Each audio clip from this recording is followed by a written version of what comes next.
Hi friends, हमारे YouTube channel premiere English में आपका स्वागत है। मैं हूं प्रेम त्रिपाठी। दोस्तों, आज मैं आपको हैव के बारे में बताऊंगा। In fact have is a very interesting verb. जब मैं हैव के बारे में बात करता हूं, जैसा कि मैंने बोला, it is a very interesting verb. जब मैं इसको इंटरेस्टिंग बोलता हूं तो इसके पीछे क्या रीज़न है? इसके पीछे रीज़न ये है कि have is used in a number of ways. ये कई तरीके से इस्तेमाल होता है, कई तरीके से ये इसको लेकर के वाक्य बनते हैं। पहली बात तो ये हुआ, इसके different means, it gives different meanings. It can be used in a variety of ways. Secondly, सबसे फ्लेक्सिबल बात इसके साथ ये है कि it is used both as a main verb and as an auxiliary. यानी ये मेन वर्ब के तरह भी इस्तेमाल होता है, नॉर्मल ऑर्डिनरी मेन वर्ब मतलब एक्शन शो करता है, और ये ऑक्सिलरी वर्ब के तरह भी इस्तेमाल होता है। ऑक्सिलरी मतलब हेल्पिंग वर्ब, जिसको आप आम भाषा में हेल्पिंग वर्ब बोलते हैं। तो ये हेल्पिंग वर्ब की तरह भी काम करता है। तो ये इसकी फ्लेक्सिबिलिटी है। तो ये सारी चीज़ें इसको और इंटरेस्टिंग बना देती हैं। तो चलिए देखा जाए। सबसे पहले हम बात करेंगे इसका जो पहला एस्पेक्ट है कि ये main verb, ordinary verb, main verb की तरह कैसे काम करता है और इसकी क्या मीनिंग होती है। देखिए, मेन वर्ब के तरह पहली बात कि जब हम हैव की बात करते हैं तो हैव के 3 फॉर्म्स हो सकते हैं। जैसे नॉर्मल वर्ब के 3 फॉर्म्स होते हैं। बचपन में आप 3 फॉर्म्स ऑफ वर्ब, राइट का राइट, रोड, रिटन, गो, वेंट, गॉन, ईट, एट, ईटन, ऐसे करके वर्ब के 3 फॉर्म्स आप लोग बचपन में पढ़े होंगे। ऐसे ही हैव के भी फॉर्म्स होंगे। तो हैव के फॉर्म्स ये हैं, देखिए, हैव, हैज़ और हैड। ओरिजिनल वर्ब हैव है। तो जब ये प्रेजेंट, ये दोनों प्रेजेंट के फॉर्म्स हैं, हैव और हैज़।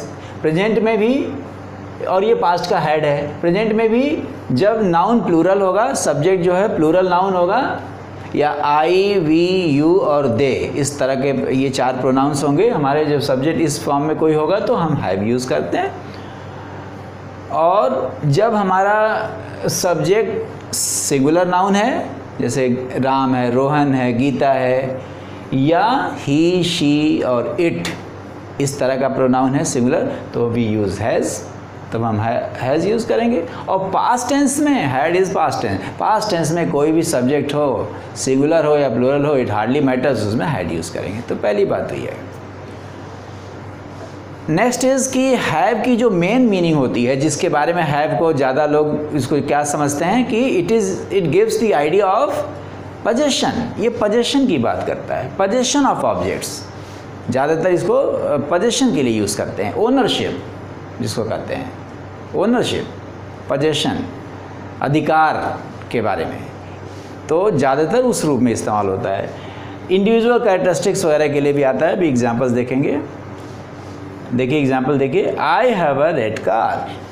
जब मैं कहता हूँ आई हैव अ रेड कार, तो मतलब कि मेरे पास एक रेड कार है, मतलब मेरे पास है, मेरे पोजीशन में है, मेरे पास है, मैं रखता हूँ, रखना हिंदी में जिसको बोलते हैं। She has long hair, individual characteristics के लिए भी इस्तेमाल होता है। She has long hair, she has black hair. The baby has blue eyes, he has a big house in Delhi. इस तरह के वाक्यों में ये पोजीशन की आइडिया को दिखा रहा है। अच्छा, हैव और के जगह पे, हैव के जगह पे हैव गॉट भी इसी सेंस में इस्तेमाल होता है। ब्रिटिश इंग्लिश में हैव गॉट यूज़ करते हैं। वो they are the same thing, have and have got. जैसे हम इसकी जगह बोल सकते हैं I have a red car के जगह पे I have got a red car. Have got एक साथ में, हैव के सब्स्टिट्यूट के रूप में have got. They are the same, they mean the same thing. I have got a red car. She has got long hair, she has long hair, she has got long hair. She has got black hair. The baby has got blue eyes. He has got a big house. got लगा दीजिए यहाँ पे। He has got a big house in Delhi. I have got many friends. She has got many dresses. इस तरीके से have या have got करके हम इसको यूज़ करते हैं। तो ये तो हमारा जो मेन, इसीलिए मैंने इसको अलग लिख रखा है। देखिए, जो ज़्यादातर जो आम लोगों के बीच में हैव की जो इमेज होती है वो पोजेशन के लिए होती है, but as I told you earlier it gives different, it is used in other ways also, it gives different meanings as well. तो लेट्स सी, देखा जाए और क्या मीनिंग ये देता है हैव। देखिए, मेन वर्ब के रूप में ये दुनिया भर की मीनिंग देता है। ये देखिए, हैव रेस्ट, ये सब आप इसको देख रहे हैं, हैव रेस्ट आराम करना, टेक रेस्ट भी बोल सकते हैं। एक आपको और बढ़िया बात बताऊं कि जहाँ जहाँ आप टेक यूज़ करते हैं, टेक, उसके जगह पे have can be used and it is suppose to be more polite. यानी कि ये एडवाइजेबल है कि आप टेक के जगह पे हैव यूज़ करें। जो नेटिव स्पीकर्स होते हैं they avoid using take and they prefer to use have instead, उसके जगह पे हैव यूज़ करते हैं। टेक ब्रेकफास्ट, टेक लंच की जगह हैव लंच। देखिए अगला, have food, breakfast lunch dinner जो मील्स होते हैं उनके लिए हैव यूज़ होता है, have breakfast. We usually have dinner at 9 o'clock, मतलब कि आमतौर पे हम लोग 9 बजे शाम को डिनर करते हैं, डिनर खाते हैं। वहाँ पे हैव का मतलब लेना, खाना, खाने के अर्थ में हुआ। Have a drink, drink something, किसी चीज़ को पीने के लिए, ठीक है, ऐसे भी आता है। शी इज़ हैविंग कॉफ़ी, मतलब यहाँ पे आपका मतलब पीने के अर्थ में है। Have a bath oblique shower, have a bath बहुत ज़्यादा यूज़ होता है। She is having a bath, मतलब कि वो नहा रही है। अब इसको ज़्यादातर लोग टेक अ बाथ भी बोलते हैं, वो भी ठीक है, but have a bath is preferable. ये स्टैंडर्ड इंग्लिश में ज़्यादा अच्छा माना जाता है। It is suppose to be a better uses. आप हैव को यूज़ करिए। Have a bath, have a shower, have a party, we are having a party on Sunday, Sunday को हमारे यहाँ पार्टी है, तो हम इसको हैव किससे बोलेंगे? We are having a party, have a party होता है। हैव फन, हैव फन मज़ा मस्ती करना, मज़ा करना, कहते हैं बहुत मज़ा किया हमने, बहुत मज़ा कर, चलो खूब चलो मज़ा करते हैं, तो हैव के साथ यूज़ होता है। फन का जो कोलोकेशन है वो हैव के साथ है। Let's have fun, we had lots of fun, we have lots of fun in our weekends, in the weekend. They are having fun these days. तो have fun. Have an exam, interview, meeting, seminar, इस तरह की चीज़ों के लिए भी have आता है। I have an interview on Sunday. Sunday को मेरा इंटरव्यू है, ऐसे बोलने की ज़रूरत पड़ती है। अगले मंडे को मेरा एग्ज़ाम है। I have an exam on Monday. I have my exam on next Monday. तो exam, meeting, we have a meeting tomorrow at 5 o'clock। तो मीटिंग वगैरह के लिए भी have an exam. Have a discussion, fight, argument, they had a fight, मतलब कि उनका झगड़ा हो गया।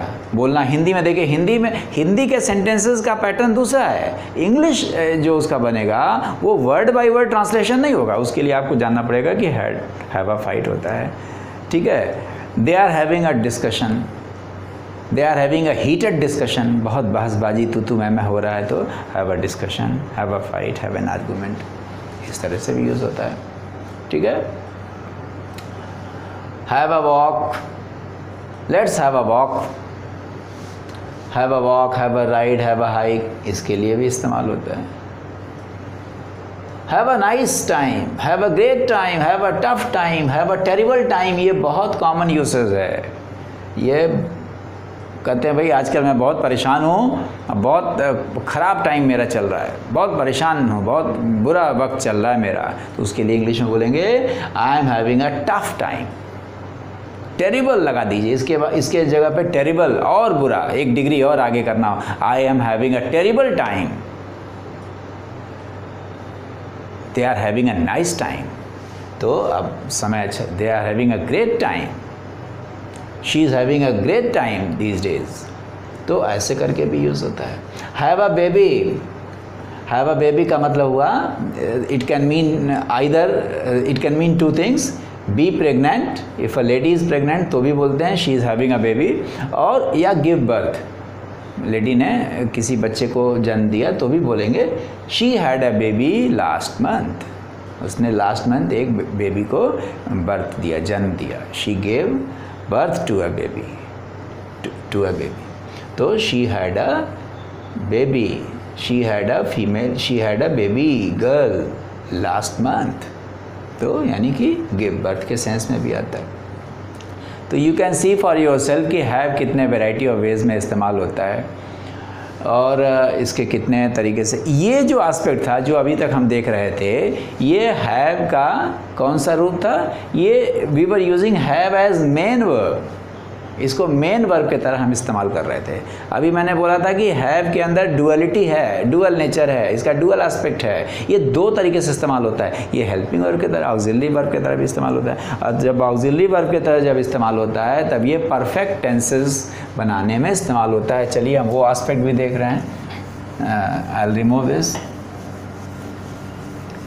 ऑक्सिलरी वर्ब के तौर पे इससे हम परफेक्ट टेंस बनाते हैं। परफेक्ट टेंस में present perfect, past perfect, future perfect तीनों हो सकता है।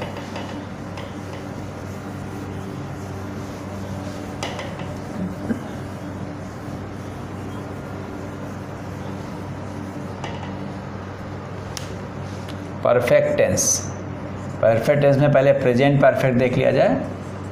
प्रेजेंट परफेक्ट, प्रेजेंट परफेक्ट में जैसे मैंने कहा he has gone to market, ये प्रेजेंट परफेक्ट का सेंटेंस है। प्रेजेंट परफेक्ट में ये सब्जेक्ट होता है, ये ऑक्सिलरी वर्ब है, हेल्पिंग वर्ब जिसको आप हेल्पिंग वर्ब भी बोलते हैं, ये हेल्पिंग वर्ब है यहाँ पे। अभी तक हम हैज़ को क्या देख रहे थे, हैज़ हैव हैड को हम लोग किस रूप में यूज़ कर रहे थे, हम लोग इसको मेन वर्ब नॉर्मल, लेकिन अब ये यहाँ पे हेल्पिंग वर्ब है। और मेन वर्ब ये रहा मेन वर्ब, ये गॉन मेन वर्ब है। मेन वर्ब एम भी करके लिख रहा हूँ थर्ड फॉर्म में, पास्ट पार्टिसिपल वाला जो फॉर्म होता है उसको आम भाषा में थर्ड फॉर्म बोलते हैं। तो गो का थर्ड फॉर्म है गो, वेंट, गॉन, तो ये प्रेजेंट परफेक्ट है। इसका मतलब क्या होता है, मार्केट जा चुका है, मार्केट के लिए निकल चुका है, he has gone. I have completed my work, ये प्रेजेंट परफेक्ट है। I have seen this movie, तो ये प्रेजेंट परफेक्ट बनाने में हैज़ का यूज़ हुआ। रूल वही है, सब्जेक्ट अगर सिंगुलर होगा, सब्जेक्ट सिंगुलर होगा, नाउन या प्रोनाउन में क्या होगा, ही, शी, इट जैसी चीज़ होगी तो हैज़ आएगा।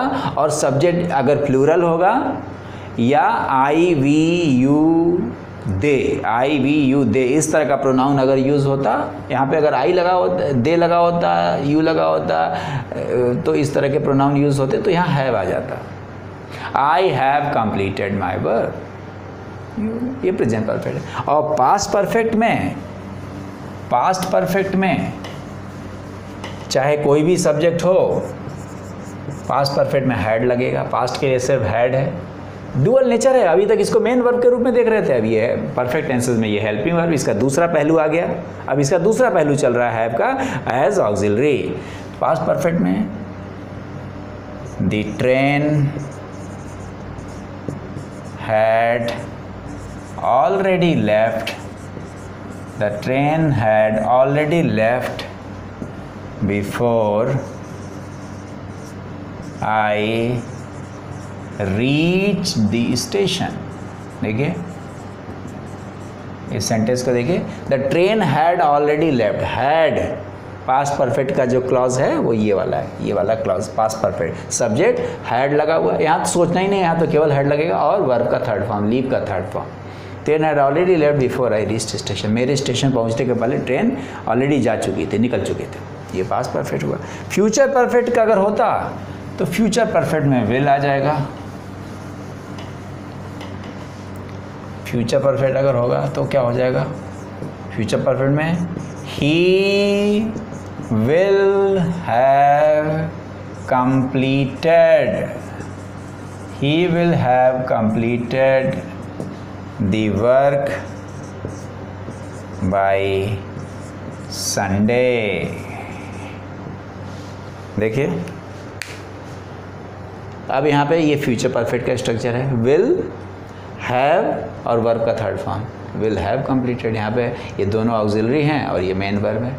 ये तो जब हैव ऑक्सिलरी के रूप में यूज़ होगा, so that will be used in making perfect tenses, present perfect, past perfect, future perfect. Has have present में और पास्ट में हैड।